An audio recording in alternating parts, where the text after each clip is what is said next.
GST ஈட்டாத ஊபிக்கு 36,000 கோடி கொடுக்குற. GST ஈட்டினது மாத்திரம் மும்பையே, தமிழ்நாடு, பெங்களூரு இவங்களுக்கெல்லாம் குறைச்சி கொடுக்குற.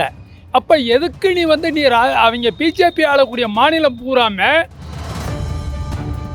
என்ன பொதுமக்கள் தப்பு செஞ்சாட்டு கரெக்டாக பிடிக்கிறாங்கல்ல, பொலிட்டீஷியனில் இந்த டேக்ஸபிள் எங்கே போகுது, என்ன வருதுன்னு பொதுமக்களுக்கு தெரிய வரணும்.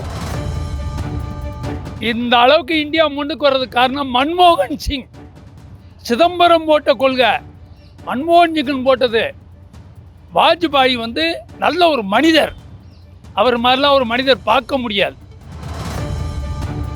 கன்ஸ்ட்ரக்ஷனில் பில்டிங்கில் உள்ள கொத்தனார் மேஸ்திக்கு 18% டேக்ஸ் போகிறாங்க. அவங்க செய்கிற வேலைக்கும் கவர்மெண்ட் டேக்ஸ். ஸோ டோட்டலாக எல்லாமே டேக்ஸ்னு வாங்கினால 50 to 60% டேக்ஸாகவே போயிடுது. ஜீ தமிழ் நியூஸ் நேயர்களுக்கு வணக்கம். 2025க்கான மத்திய பட்ஜெட் பிப்ரவரி 1ஆம் தேதி தாக்கல் செய்ய இருக்காங்க. இந்த பட்ஜெட்டை ஒட்டி எம்எஸ்எம்இ, சாலரிட் எம்ப்ளாயீஸ் அப்படின்னு பலதரப்பட்ட மக்களுக்கும் பலவிதமான எதிர்பார்ப்புகள் இருக்கு. மக்கள் என்ன எதிர்பார்க்கிறாங்க அப்படின்றத அவங்க கிட்டே கேட்டு தெரிஞ்சுக்கலாம் வாங்க. அண்ணா, பிப்ரவரி 1ஆம் தேதி இப்ப மத்திய பட்ஜெட் தாக்கல் பண்றாங்க. நீங்க ஒரு கடை வச்சிருக்கீங்க, உங்களோட எதிர்பார்ப்பு என்னவா? இல்லை, எதிர்பார்ப்பும் இல்லை. இது மெயினாக எல்லாருக்குமே கரெக்டாக பொருந்தணும். இன்னொன்று மெயினாக இதில் பாதிக்கப்படுது மிடில் கிளாஸ் ஃபேமிலிக்கு தான். இப்போ நம்ம ஒன்று ஏற்றும் போது எல்லாருக்கும் இப்போ ஆட்டோ கூட ஏற்ற போகிறாங்க. ஆட்டோ ஃபஸ்ட்டு 30 ரூபா இருந்துச்சு. இதிலே ஓலா, யூபர்லாம் அவங்களுக்கும் பிரச்சனை தான். இப்போ எத்தனை ஆட்டோ இருந்தும் ஒரு சென்டரில் போனீங்கன்னா பார்த்தீங்கன்னா ஒரு குறிப்பிட்ட தடவை பார்த்தீங்கன்னா ஒரு 500 ஆட்டோ கிட்ட நிற்கும். எல்லாருமே ஒரு குறிப்பிட்ட தூரம் பண்ணால் அவங்க ஒரு ரேட்டு ஃபிக்ஸ் பண்ணிடுறாங்க. இதே யூபரில் இதில் போகும்போது அதுக்கு இது டிஃப்ரெண்ட் 100 ரூபாய்கிட்ட மேலே வருது. அப்போ ஜனம் எதில் போவாங்க? யூபரில் அதில் தான் போவாங்க. நார்மல் ஆட்டோவில் போக மாட்டாங்க. போகும்போது அந்த ரேட்டை பேஸ் பண்ணி தான் இருக்குது. ஒரு இந்தியாவினுடைய வருமானம் வர்றதில் ஜிஎஸ்டியில் எவ்வளோ வருதோ ஒரு மாநிலத்துக்குன்னு போகக்கூடாது. வருமானம் ஈட்டக்கூடிய மாநிலங்களுக்கு நீ சதவீதம் ஒதுக்கணும்.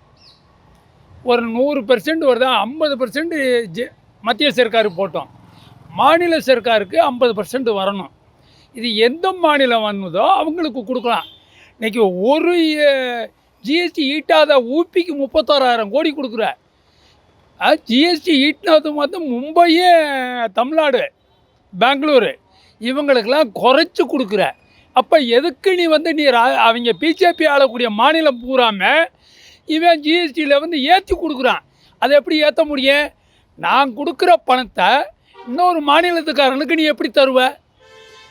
நான் கொடுக்குற ₹1 மத்திய சர்க்கார் 50 பைசா எடுத்துக்கோ, 50 பைசா எனக்கு கொடு. இது கேட்குறதுல எந்த ஒரு நியாயம் இல்லை. நியாயமான வார்த்தை. எந்த மாநிலத்துக்கு அவன் கொடுக்க சொல்கிறேன்னா அதை கொடுக்குற. அதை எப்படி கொடுக்க முடியும்? 100 நாள் வேலை திட்டத்தில் 4 மாதத்துக்கு சம்பளமே கொடுக்கல. தமிழ்நாட்டுக்கு 1600 சில்லற கோடி இன்னும் ரிலீஸ் பண்ணலை. முதலமைச்சரும் எழுதியிருக்காரு, நிதியமைச்சரும் போய் கோரிக்கை வச்சுருக்காங்க, எம்பி எல்லாம் போயிருக்காங்க. இன்னும் நீ ரிலீஸ் பண்ணலை. பேரிடர்னு சொல்லி போன வெள்ளம் 2004 வெள்ளம், இப்போ 2005 வந்த வெள்ளம், எதுக்குமே நீ பைசா தரல.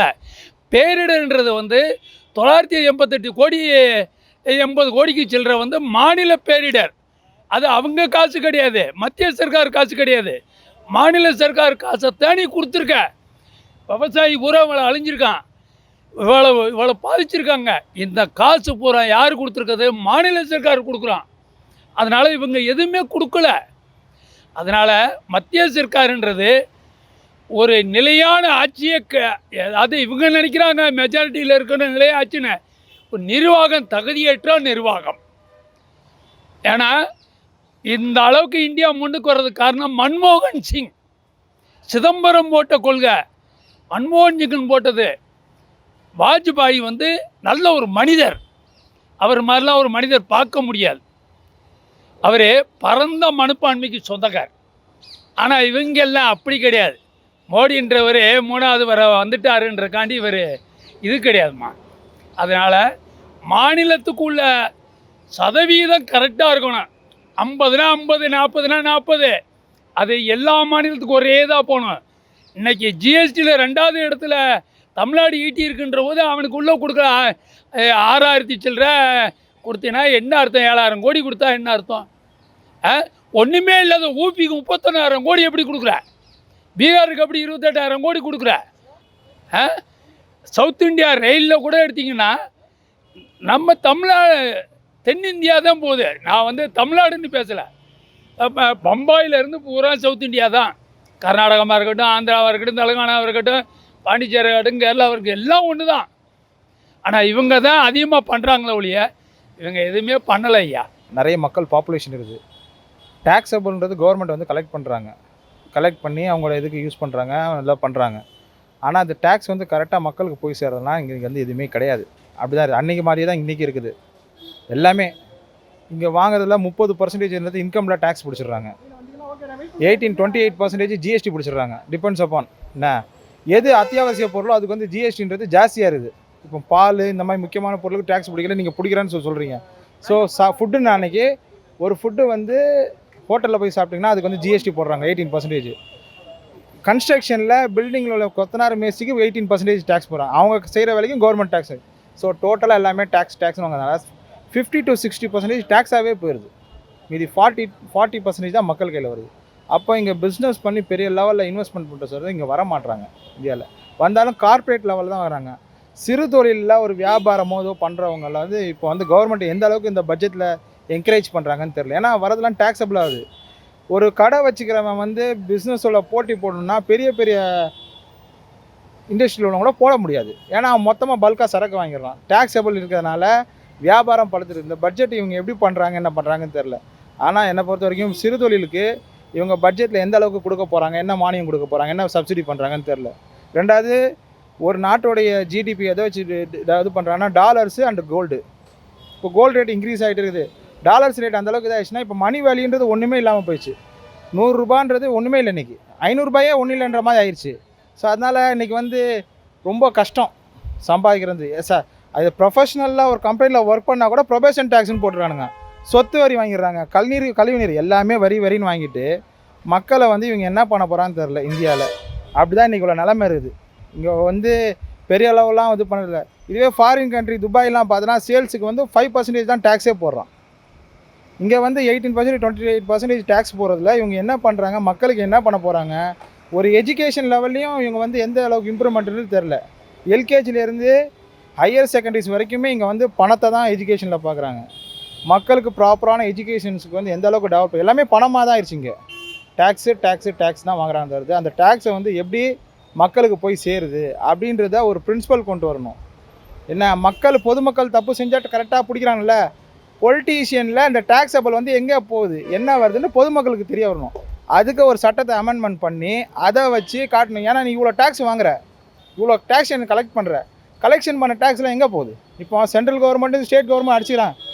நான் இவ்வளோ டேக்ஸ் கொடுத்துட்டேன், எனக்கு ரிட்டன் டேக்ஸ் அமௌண்ட் வரலன்றாங்க. கொடுக்குறீங்க, எங்களுக்கு இவ்வளோ டேக்ஸ் வேணும், அப்போ தானே இவங்க ஸ்டேட் கவர்மெண்ட் நடத்துவாங்க. இதெல்லாம் நம்ம சப்போர்ட் பண்ணி பேசணும்னு வச்சுக்கலாம். நீங்கள் டிஎம்கேவான்னு கேட்பாங்க. அந்த பக்கம் போய் சப்போர்ட் பண்ணால் நீங்கள் பிஜேபியாக நம்ம பிஜேபி டிஎம்கே கிடையாது. காமனாக ஒரு பர்சன் வந்து ஒரு வியாபாரமோ தொழிலோ செய்கிறாங்கன்னா அவன் வந்து பிஸ்னஸ் பண்ணுறதுக்கு டெவலப் பண்ணுறதுக்கு கவர்மெண்ட் எந்த அளவுக்கு மூவ் பண்ணுறதுன்னு பார்க்கணும். ஏன்னா ஒரு பிஸ்னஸ் ஸ்டார்ட் பண்ணுறவனா அவன் வந்து பெரிய பெரிய கம்பெனிஸோட போராடணும். அப்போ இவனுக்கு வியாபாரம் இருக்கிறதுனால இன்றைக்கி வியாபாரம் பண்ணுறது ரொம்ப ரொம்ப கஷ்டமாயிடுச்சு. அதனால் இவங்க டேக்ஸ் எப்படி போட போகிறாங்கன்னு தெரில. ஏன்னா அதுக்கு படித்த ஐஏஎஸ் ஆஃபீஸரை வச்சு இவங்க கரெக்டாக பண்ணி ஸ்க்ரூட்னைசிங் பண்ணி ஒரு ஸ்ட்ரீம் லைன் க்ரியேட் பண்ணிவிட்டு பக்காவாக பண்ணால் இதாகும். இல்லைனா அன்றைக்கி மக்கள் அப்படி தான் இருப்பாங்க, மக்கள் மாற மாட்டாங்க. அதே மாதிரி மக்களுக்கு வந்து இந்த மாதிரி தான் இருக்கணுன்ற இதாகிடுச்சு. அதனால் இந்தியாவில் வந்து இதுக்கப்புறம் ரொம்ப கஷ்டமாக தான் இருக்குது. டேக்ஸபிள் பண்ணி 60% அவங்களே கவர்மெண்ட் கையிலே குத்துறமாக தானே இருக்குது. இப்போ 30% இன்கம் டேக்ஸு 18 to 20% ஜிஎஸ்டின்னு போச்சுன்னா 60% அவங்களே இப்போ நமக்கு என்ன ஆகுது? ஒன்றுமே இல்லை. நீங்கள் ஒர்க் பண்ணுறீங்கன்னா உங்களுக்கே வந்து கவர்மெண்ட்டில் வந்து அதாவது ஒர்க் பண்ணுற எம்ப்ளாய்க்கு ஆல்ரெடி பிடிச்சிட்றானுங்க. டிடிஎஸில் 16% பிடிச்சிட்டு தான் கொடுக்குறானுங்க கையில். அப்போ அவன் இஎம்ஐ கட்டணும், அது எல்லாம் இருக்குது. ஒரு ஐடி கம்பெனியில் ஒர்க் பண்ணுறான்னா அவன் வந்து இஎம்ஐக்காகவே ஓடணும். எங்கேயா ஒரு இடத்துல லாக் ஆயிடுச்சுன்னு வச்சுங்களேன், அவள் தான் முடிஞ்சிச்சு. இப்போ நீங்க வந்து கடை வச்சிருக்கீங்கன்னா ஜிஎஸ்டி இதெல்லாம் வந்து உங்களுக்கு இருக்கும். அந்த மாதிரி பிரச்சனைகளை நீங்க எப்படி சமாளிக்கிறீங்க? இல்லைம்மா, ஜிஎஸ்டி வந்தால் ஜிஎஸ்டி பாதி கவர்மெண்ட் போகணும், நம்மளுக்கு எதுவும் லாபம் இருக்காது. பொது ஜனங்களுக்கும் சரி பப்ளிக்கும் சரி அவங்களுக்கு ஜிஎஸ்டி போகும்போது கவர்மெண்ட்டுக்கு தான் போகும்போது நம்ம கஷ்டப்படுறவங்களுக்கு கரெக்டான ஊதியமும் எதுவுமே கிடைக்காது. அப்போ நம்ம ஜிஎஸ்டி வாங்கன்னு தான் சொல்லுவோம். ஜாஸ்தி போடும்போது அதுக்கேற்ற மாதிரி எல்லாருக்குமே கிடைக்குதா இல்லை பார்த்தா கிடைக்காது. எல்லாருக்குமே வந்து வேலைக்கு போகிறாங்கன்னா கூலி ஏறவே இல்லை. மெயின் கூலி ஒரு பிரச்சனை. கூலி ஏறுக்கும் போது தான் அதுக்கேற்ற மாதிரி அவங்க சோப்பு வாங்கினதும் பேஸ்ட்டு எதாக இருந்தாலும் சரி வாங்கும்போது அந்த ரேட்டுக்கு உண்டானா அவங்க இதை கொடுத்தா தான் செட் ஆகும். இல்லையா அதுக்கேற்ற மாதிரி வாங்க முடியலையா அவங்களும் கஷ்டப்படுவாங்க. அவங்க ஊதியம் ஏறும்போது தான் ஓகே. இப்போ ஐடி ஃபீல்டில் வந்து வீடு வாடகையே ஏறிச்சு. இதே சாதாரண ஒரு கூலி வேலை பண்ணால் அந்த வாடகை அவங்களால கொடுத்து போக முடியாது. அப்போ ஆட்டோமேட்டிக்காக அவன் எவ்வளோ கம்மி எங்கே கிடைக்குதோ அங்கே தான் போவான். இப்போ சரணாபான் ஹோட்டல்லையே போய் சாப்பிட்றேன் சாதாரண இப்போ நம்ம கடையில் வேணா ஒரு 50 ரூபாய் சாப்பிட்றா அங்கே போனால் 150 ரூபா ஆகிடும். ஸோ 1/3 தான் ஆகுது. ஸோ அந்த லெவலுக்கு அவன் என்ன பண்ணான், ஸோ ஆட்டோமேட்டிக்காக இங்கே தான் வருவாங்க. போய் சாப்பிட்ற மக்கள் போக மாட்டாங்க ஆட்டோமேட்டிக்காக. அதான் என்னோடய கருத்து. இல்லை அவங்க சொல்கிறாங்க என்னன்னா, தமிழ்நாட்டுக்கு உரியது இந்தியாவுக்கு உரியதை நாங்கள் பட்ஜெட்டை தான் நாங்கள் கொடுத்துருக்கோம். இந்தியாவுக்கு உரிய பட்ஜெட் என்ன பட்ஜெட்? அதாவது மாநிலத்தில் வர்றதை வச்சுத்தானே நீ பட்ஜெட்டை தாக்கல் பண்ணுற. நீ ஒன்று நோட் அடிச்சுக்கிட்டு ஒன்றும் பண்ணலையே. இங்கே வர்றதை வச்சுத்தானே நீங்கள் பண்ணுறீங்க.